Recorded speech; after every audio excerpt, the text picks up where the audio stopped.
Your Royal Highness, dear laureates and jury members, Excellencies, ladies and gentlemen.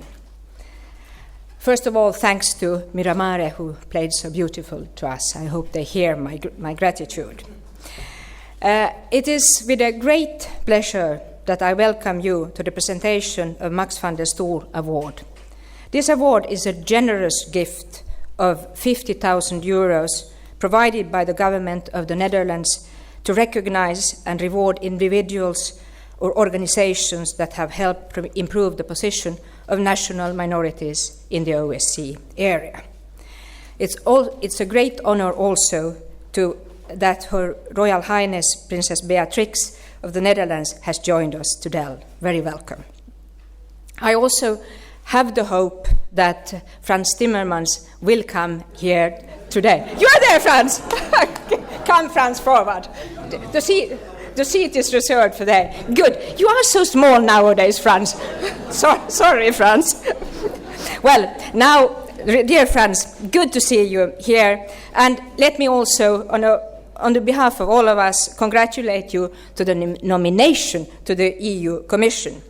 You will present the prize to the representatives of Spravedlivost, Mrs. Valentina Gritsenko, Director, and Mr. Utkir Zabarov, the Senior Lawyer. I congratulate you and warmly welcome you to The Hague for this special day. I also want to welcome all the members of the jury who have made the decision to award Spravedlivost, and also of your important contribution to the decision-making and to your decision to support some of the most vulnerable people in Jalalabad in Kyrgyzstan. This is the 6th Max van der Stoel Award and ceremony, and it provides us with a wonderful opportunity to remember the great person Max van der Stoel was and the huge legacy he left. Unfortunately, I had never the honor to meet him, but I followed his work and I always paid close attention to his advice on minority issues relating to EU enlargement. It's also a great source of inspiration that my two predecessors, Ambassadors Rolf Ekeus and Knut Wollebeck, are with us today. The 5 previous Max van der Stoel laureates have continued their important and brave work. We are also happy to see the 2011 winner, Nansen Dialogue Center Skopje, here today. They persevere in their efforts to foster reconciliation and build mutual understanding between communities by working with students, parents and teachers to overcome ethnic divisions in their communities. When I was in Skopje in June, we had such a good meeting with people who work according to your methods. So that we all can be inspired by their achievements, I invite you now to watch a short film they have prepared about their work since winning the Max van der Stoel Award 3 years ago. Sasha Stajkovsky and Veton Sekoli, you heard already the spontaneous applauses initiated by Knut, but they are warmly felt, and thank you for your presence today, for sharing this film, and for your ongoing work to increase trust and interaction between communities. Thank you for being here. On a very serious note, the OSCE region and the OSCE as an organization, including ours, the HCNM, are today confronted with many challenges. Aggressive nationalism has not faded away. There is more talk of us and the others, and the peaceful coexistence of different groups is endangered as a result in many places.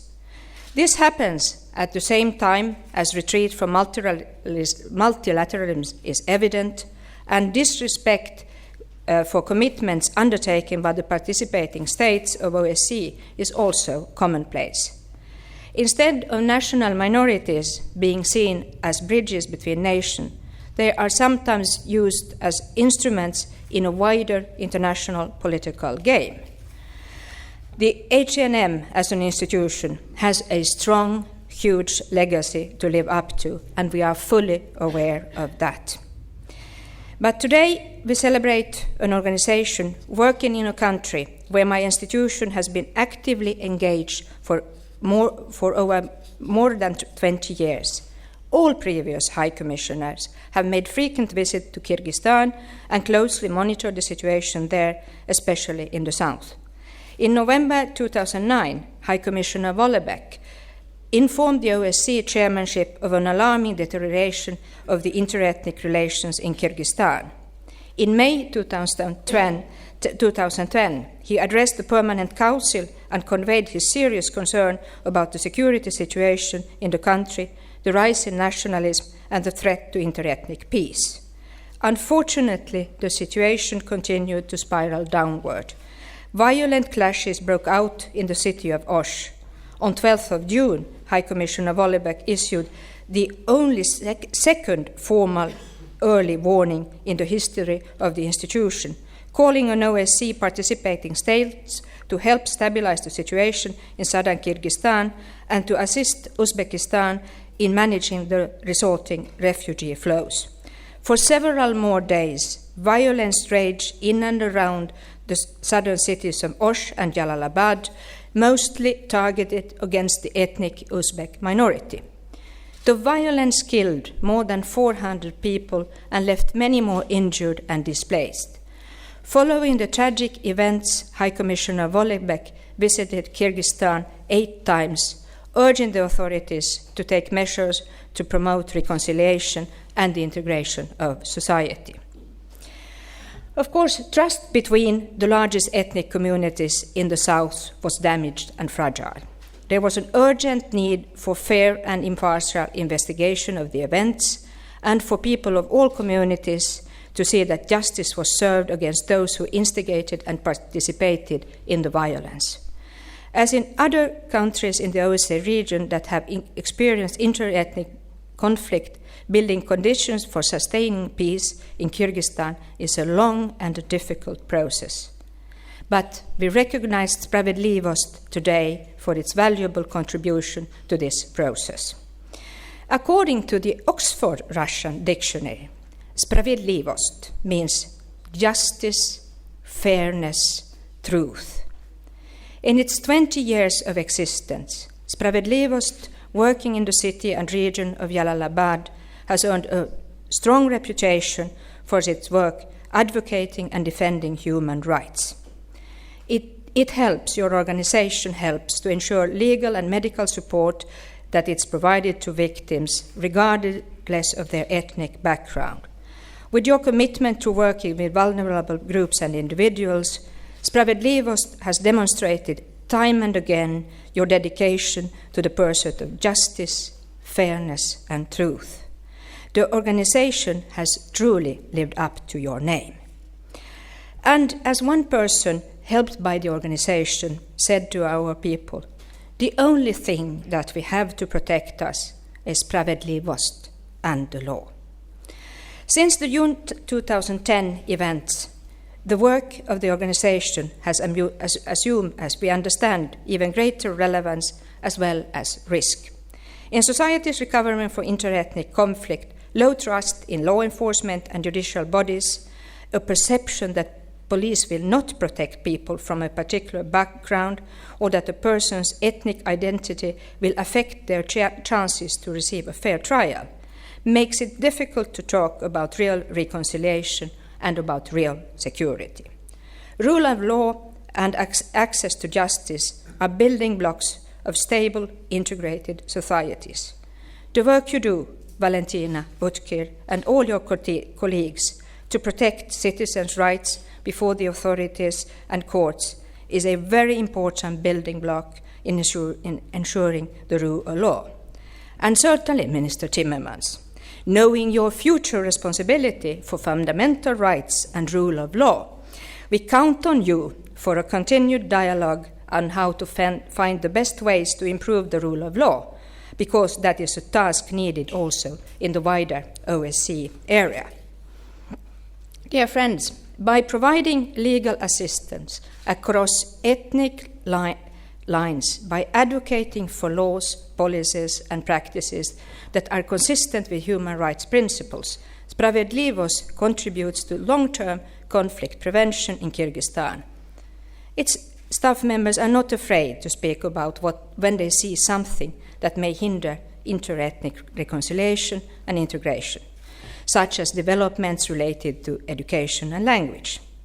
The courage, the commitment, and the motivation shown by Mrs. Gritsenko, Mr. Jabarov, and your colleagues demonstrates your unwavering commitment to human rights, access to justice, and the observance of the rule of law.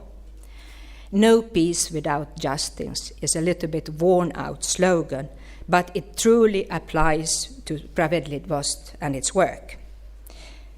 Your work is painstaking. I don't know if anybody in the room understands how much it requires. It requires strong convictions and a powerful vision of what society should be. A society where the authorities are accountable, where everyone deserves justice and the law applies equally to all. It requires defending clients no other lawyer wants to defend in a situation where justice remains selective. It requires being willing to face angry families in a courtroom, families who believed the accused is responsible for hurting their loved ones, even if the evidence shows otherwise. It requires going into places of detention, not usually the nicest places, even I know that, and talking to people who may have committed crimes but deserve humane treatment. And it requires being ready to stand up and challenge policies or actions that may result in someone's right being violated because of their ethnicity, their identity, or the language they speak. My wish and my belief is that all of us here today will continue to listen and care for friends awarded today. If they call for our help, we must be ready to listen. I hope the entire international community will also heed these calls.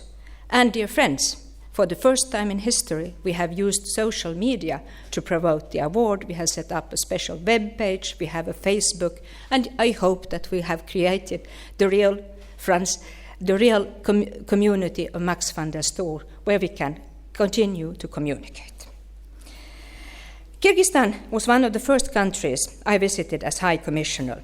The government has begun to take steps to address the root causes of inter-ethnic tension, but much remains to be done. And I will continue to support these efforts. I'm pleased to say that one of our partners is here today, Mira Karabayeva, head of the Department of Ethnic and Religious Policy and Cooperation with the Civil Society in the presidential administration. Kyrgyzstan is a country still struggling with many problems, but it has a great potential. You can see it for the beautiful pictures of the country and the landscape. Much of my optimism comes from people like Mira, like you at Spravedlivost, committed people who want to see their country become a better place, a safe place for all its diverse communities, a place where everyone can receive fair Spravedlivost, justice, fairness, truth in any language. Valentina and Utkir, I congratulate you and your colleagues once again, and now I invite everybody to watch a short film about your work.